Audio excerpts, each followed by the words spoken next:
I wanted to discuss the pitfalls of relying on one account, or like it was more so in our other business, in our CRM business, where you would have a whale of account and they would sign on every year and they had a lot of users, and we did a bunch of stuff for them, Right.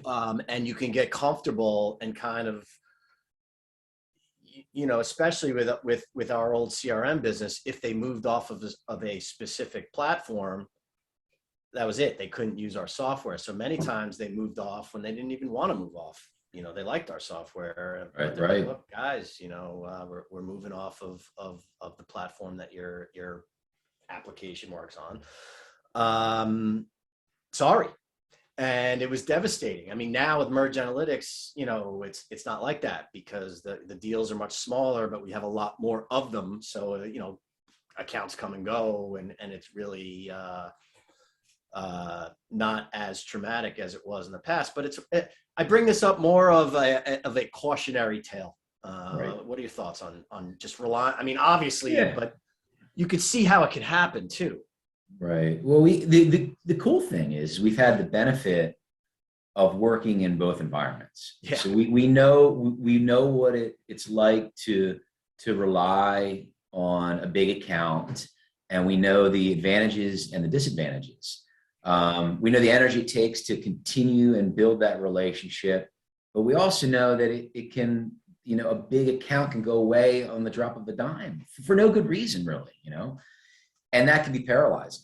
It can be paralyzing to the business and even your ego, and that can hurt. So, a piece of advice would be, it's simple as you always want to canvas. You never want to be on autopilot. You never want to get comfortable with a big account, because again, for no good reason, somebody could drop you, And I think and you want to maintain that account and service your client well, which means you should have proper processes in place. If you have a proper process in place that escalates to the client's needs, then you're going to be able to give them what they need while you're out searching for other clients and business to make sure you're growing that pipe at all times.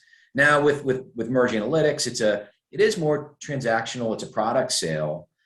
And I think the most important thing for that type of sale is really identify your prospect, and know if it's a real prospect or not early in the stages, because you can't spend so many hours when the margins are smaller, and you just got to keep rolling. So you got to make sure you're identifying proper prospects. Yeah. So two things though, and we can move on to another segment. But two things.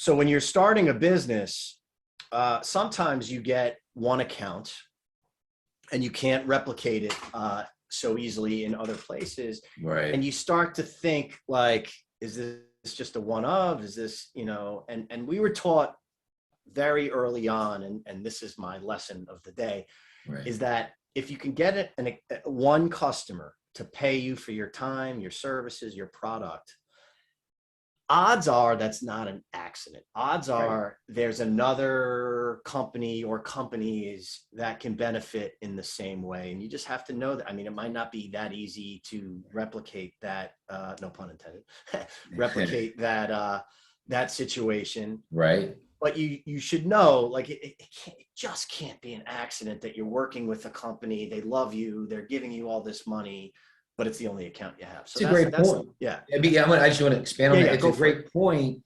And that point alone means that you should dive deeper into why the account is so successful. Lessons because learned. then you can create new messaging around for your prospects. So you don't want to just be like, this is a great account. It's awesome. The people were great. You want to reflect and say, why is this account so much better than this account, which is draining me, and their headaches, and they're not profitable. So you want to look at it closer. Yeah. So in the same way, when you have one account and there's no accidents, the other aspect of it and this is, we've fallen into this too, and it's so hard not to fall into this sometimes. But when you have an idea of where you want to take the business, and then you get an opportunity that's big, but it's not exactly your business. Yeah. What does that do? First of all, it could be a good thing. Maybe you're like, wow, I didn't see this. Maybe this should be our business. Right. But in other times, it could take your eye off the ball. Deviate. You can focus on something that really is just a one of. Right. Yeah, it could be $1 million account. And you're like, wow, this is great. Right. But it can mess up your whole company at the same time. Yeah, no, that deserves a lot of thought too. Yeah. Because you should have a beacon, a direction, somewhere where you're headed, and you should stay that course. And it's very easy when somebody dangles, development dollars to change the course of what you're trying to do. And a lot of times it doesn't pan out. So you're spending all that time, figuring out if it's a fit, and then your clients could be suffering, or you're confused about what your new direction is.